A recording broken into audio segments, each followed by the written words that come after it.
Gohavisteach se aatje síhel a hanan ilan Gotland farchostan na Suaine. Ach bhuichan gerid ha carabat an aramichte agus saitirin rim feichgin na strichge an Ilan. Chai barach deachgan na Suaine a churán ag tosach na bliana at sa gas cúsin frinasach an Rúis agus an Ukraine.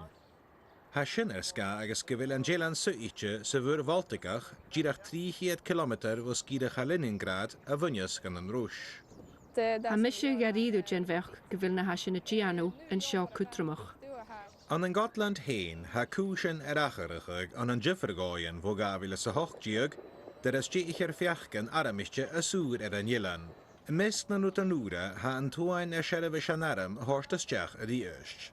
As Diego necker sich seo eichgin agus a chloingen agus has Diego brian is na saitirin ha folloseach gyfile a seo an an derirú agus gyfile jeisial agus Johnach an návid a hapaj. Ba fiachgan aramichte an Gotland runna seo catá, ach cha an curma scoil ag am dar bh ferach gnáam gur cúsin ré an Rúis agus an tuvaníir.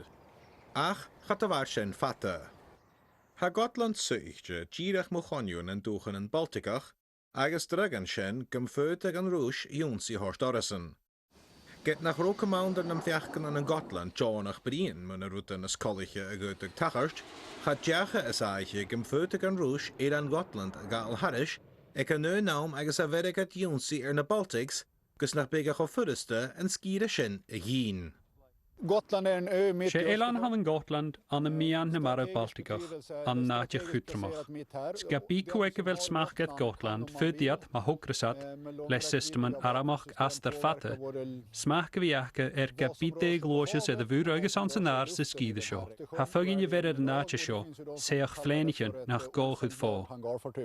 Etter iatsen ha janik sherivish an aram, seitjer een professionta agus loch goprachele, ha 300 agus lichetneach a gopur ga fiachgan na Suaine an Gotland, agus ha an dúl go nástichen le kiad loch goprach lánúne eile. Ha sin mar farst dro inlecht na Sashinge. Ba fichet han tuain idan taram an jaarstacha gomór. Chai na hasinge cosgad an aram suas daichet sa hiad had siad coig bliona. Herriad nach gwysinge Gianna seo is ska mar a chain tuiachag geopoliticach a misit. Ik aum si han tútar as inadal a ceat as dé sherivishin leid uske agus átrachas, chomari skoltjen, curum slanje agus sherivishin erigin. Fémina groichin sin oprige kutjach ik aum kokkie. Sé difige smúor stóch og gyfyd návetjan a ha fiachan ys a vúnstructur ag at skrus. Ha kutik in jaket a fiachan I fiskehug meilte de skulig an a fotbal. Ach an jelle kolach gevelet a jenig jesal as an Jónsi ag an aum seo. De kerkach genagan gemaakt na behullige gewelaken die ten tisha is aan zie hun as tientje. Maar ha fiskehug duw ha de klas drugge bjorn.